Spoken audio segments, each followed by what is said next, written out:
Hey everyone, it's Jill, and today your recipe is sweet safari cookies. Using Reese's Pieces, you're going to have your cookies look like the wild because it looks like lions and tigers and giraffes, so it's really cool. Now don't forget, you have your cookie bags in your baking kit, so go ahead and surprise some of your friends with these cookies by putting the cookies in the bags like I did right here, and then using your stickers to actually adhere them to the bag. So have fun with this recipe. Are you ready to make safari cookies? Don't these Reese's Pieces look like you're on a safari? Giraffes, lions, and tigers. I just love them. They're just gonna be so much fun. So the first thing you're gonna do is to take 2 sticks of room temperature butter. You can tell it's room temperature, like if I just press on it, it's a little bit soft, okay? Not melted, because you wanna get a creamy mixture. So get a beater, either use a hand mixer or an electric mixer. And you're just gonna beat this till it changes a little lighter yellow.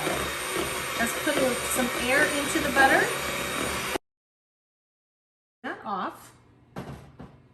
I always like to scrape down my bowl to get ready for the next ingredients.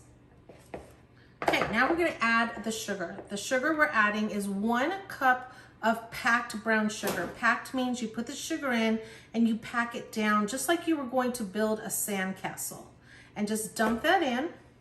And then we're adding 3/4 cups of sugar, regular granulated sugar. Now the thing is that usually when you buy measuring cups in the store, they don't have a 3/4 cup measuring. So you need a 1/2 cup and 1/4 of a cup to make it easy.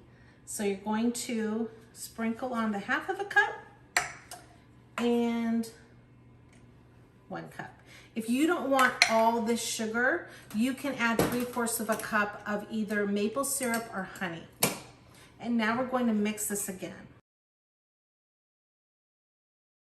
Always make sure that you have your beaters off when you put a spoon in to mix.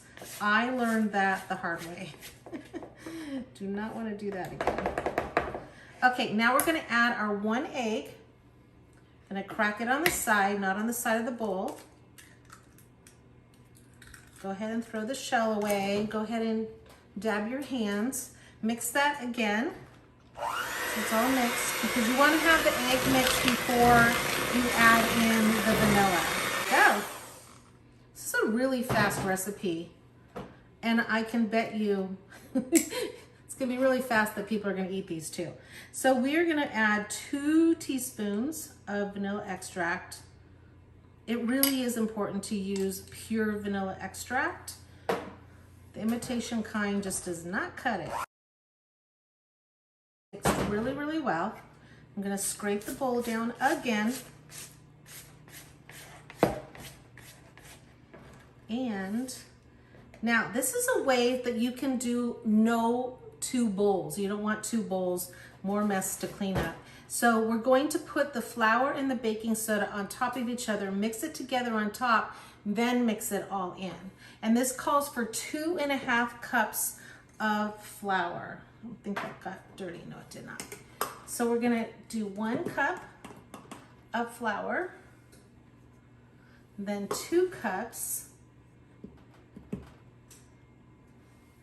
and then I'm going to do a 1/2 cup. So take my 1/2 cup that I've already used for the sugar, and I like to use the back end of a knife if I don't think I can get a good measurement. All right, and this is where you can kind of toss it a little bit like this. Just spread it around on top. Do you see how it's just on top? Then you're gonna take your baking soda, which is 1 teaspoon, and just sprinkle it on top. But you wanna mix that flour mixture. Do you see I'm kind of mixing it together before I add it into the liquid part, so that that baking soda doesn't clump in certain spots? That doesn't taste good. Okay, now I can turn my mixer on again.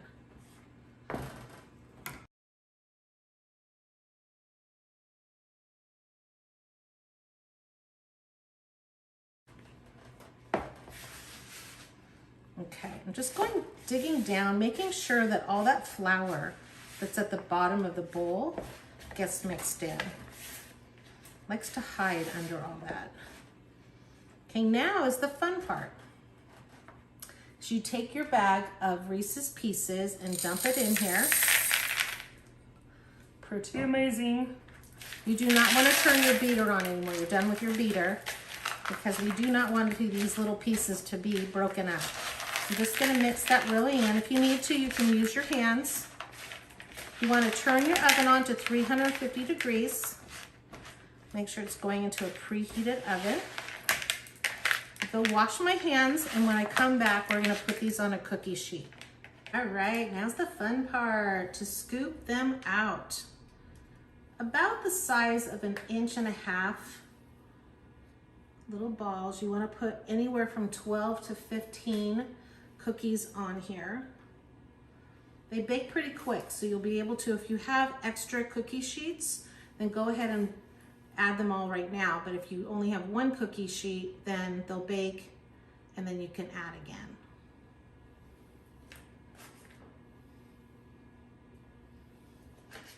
I like to have the pieces showing. So do you see how I'm kind of making it so that they show when they melt? I want everyone to see the safari look on there.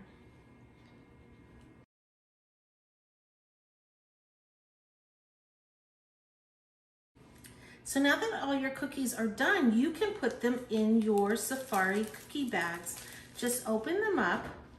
They fit about 2 to 3 cookies, which is perfect for a treat. Go ahead and put them in there. Carefully bring them up. Take your little twist tie, or you can add some ribbon, or even just fold it over and tape. And there you have some really adorable cookie bags for a safari zoo party, or to bring to one of your wild friends, or just to bring to someone or give to someone that is very special in your life. How cute are those?